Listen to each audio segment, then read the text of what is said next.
BNP chairman Tarique Rahman দুটি আসনেই জয় পেয়েছেন। প্রথমবারের মতো নির্বাচনে লড়ে ঢাকা 17 ও বগুড়া 6 আসন থেকে তিনি বিজয় ছিনিয়ে এনেছেন।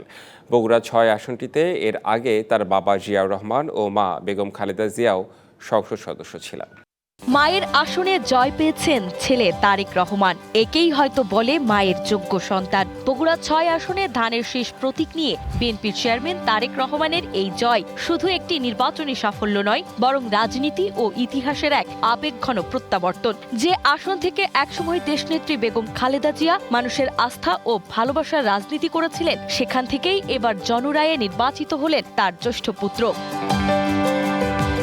দীর্ঘ প্রবাস জীবন, রাজনৈতিক নিপীড়ন এবং ব্যক্তিগত শোকের পাহাড় ডিঙিয়ে এই জয় এসেছে তারেক রহমানের জীবনে। বিদেশের মাটিতে থেকেই তিনি হারিয়েছিলেন আদরের ছোট ভাই আরাফাত রহমান কোকোকে।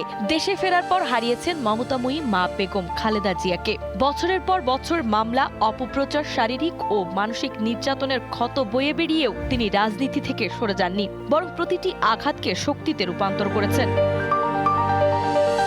বগুড়া 6 আসনে প্রতীক বরাদ্দের দিন থেকেই রাজনৈতিক উত্তাপ ছড়ায়। ধানের শীষের বিপরীতে লাঙ্গল, হাতপাখা, দাড়িপাল্লা ও মই প্রতীক থাকলেও ভোটের মাঠে আলোচনার কেন্দ্রে ছিলেন তারেক রহমানই।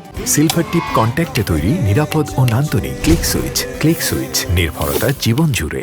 বিএনপি নেতাকর্মীদের ভাষায় এটি ছিল আস্থার নির্বাচন, যার নাম, ইতিহাস আর ত্যাগের পক্ষে জনরায়। ভোটের দিন কেন্দ্রগুলোতে দেখা যায় ব্যাপক উপস্থিতি ও উৎসবমুখর পরিবেশ। গণনা শেষে স্পষ্ট হয়ে ওঠে ফলাফল। বগুড়ার মানুষ বড় ব্যবধানে রায় দিয়েছে ধানের শীষের পক্ষে।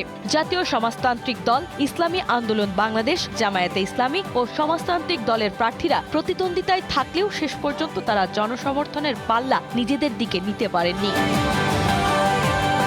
এই জয়ের মধ্য দিয়ে তারেক রহমানের রাজনীতিতে আরেকটি নতুন অধ্যায়ের সূচনা হলো। মায়ের পথ ধরে বগুড়ার মানুষের আস্থার জায়গা ফিরে আসায় অনেকের কাছেই প্রতীকী ত্যাগ, সংগ্রাম আর উত্তরাধিকারের এক অনন্য সংযোগ। রাজনৈতিক পর্যবেক্ষকদের মতে এই জয় শুধু বগুড়া 6 নয়, বরং জাতীয় রাজনীতিতেও তারেক রহমানের ভূমিকা নতুনভাবে সংজ্ঞায়িত করবে।